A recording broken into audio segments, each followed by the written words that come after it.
নমস্কার বন্ধুরা, কিভাবে কলা পাতা পোমা মাছ ভাজতে হয় দেখুন আপনারা। আমি পোমা মাছটা কেটে ধুয়ে পরিষ্কার করে নিয়েছি। সবটা দেখানো সম্ভব হয় না, বড় ভিডিও হয়ে যায়। তারপর হলুদ 1 চামচ আর মরিচের গুঁড়ি 1 চামচ, আধা চামচ লবণ, পেঁয়াজ আর রসুন আর 1 টেবিল চামচ তেল দিয়ে এটাকে মেখে আমি সাজিয়ে পাতা ভাজা দিয়ে দিয়েছি। এখন ভাজা পরে আমার হয়ে গেছে, ঢাকনা দিয়ে ভাজা দিয়ে দিয়েছি। আমার এই পিঠের দাগ লেগে গেছে। এখন আরেকটা থালায় করে তুলে ফিরিয়ে দেব।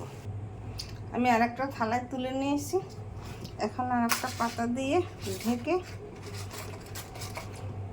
তারপর ঢাকনা দিয়ে ঢেকে ফিরিয়ে দেব 2 পাশ ধরে।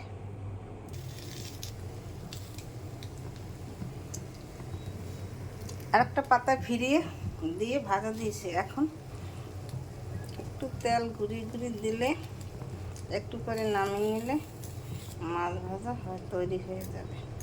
দেখুন, দেখতে কত সুন্দর হয়েছে।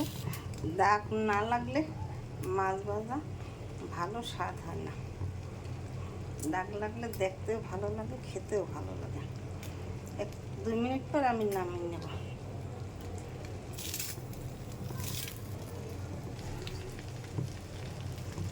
আমার মাছ ভাজা তৈরি হয়ে গেছে। এইভাবে আপনারা কলা পাতায় পোমা মাছ ভেজে খেয়ে দেখবেন, খেতে খুব সুস্বাদু। নদীর পোমা মাছ খেতে খুব ভালো লাগে। আমার মাছ ভাজা হয়ে গেছে। আমার চ্যানেলটিকে লাইক, কমেন্ট, শেয়ার করে পাশে থাকবেন। ধন্যবাদ।